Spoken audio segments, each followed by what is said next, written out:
Hi అండి. అందరూ దీపావళి పండుగ ఎలా చేసుకున్నారు? బాగా చేసుకున్నారు కదూ! దీపావళి అంటేనే చిన్నప్పటి నుంచి తెలిసింది ఒకటే కదా!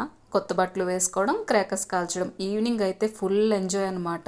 మాకు నెల్లూరులో అయితే 5 డేస్ నుంచి ఫుల్ వర్షం అండి. అసలు ఎక్కడ ఎడతెరపు లేకుండా కొడుతుంది. పిల్లల్ని కూడా స్కూల్కి పంపించడం మాన్పించేసాను నేనైతే 2 డేస్. అలా కొడుతుంది. దీపావళి రోజైనా వర్షం లేకుండా ఉంటే బాగుండు అనుకున్నాం. కానీ ఏం చేస్తాం, అది పడుతూనే ఉంది. పొద్దున్నే లేచి అమ్మవారికి మామూలుగా పూజ అయితే చేసుకున్నాను. నిత్య దీపారాధన ఎలా చేస్తాం అలా చేసుకున్నాం.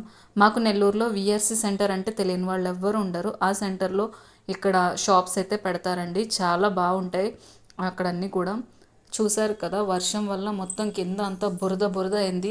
ఎప్పుడూ వెళ్ళి హ్యాపీగా ఎంజాయ్ చేసే మేము ఇప్పుడు అనిపించింది ఎందుకు వెళ్ళామా అని అనిపించింది. వెళ్ళి ఇవన్నీ అయితే తీసుకున్నాము వస్తువులన్నీ. ప్రతిసారి ట్రెండింగ్గా ఏదో ఒకటి మనకు కనిపిస్తూ ఉంటుంది కదా, ఈసారి ఆవు పేడతో దీపాలు పెట్టారండి, ప్రమిదలు చాలా బాగున్నాయి. ఈవినింగ్ నేను పైన దీపారాధన చేసుకొని అమ్మవారికి పూజ చేసుకొని కిందకు వచ్చేసరికి మా వాళ్ళైతే స్టార్ట్ చేసేసారు. నాకు క్రాకర్స్ కాల్చడం అంటే చాలా భయం. కాల్చక కాల్చక ఒక్క చుంచుబుడ్డి కాలిస్తే అదేమో బళ్ళుమని పేలిందండి దెబ్బకి. ఇంక నేను ఆ దగ్గరకు కూడా వెళ్ళలేదు. మీరు మీ పండుగను ఎలా చేసుకున్నారన్నది కామెంట్ చేయండి. Thank you for watching. Bye.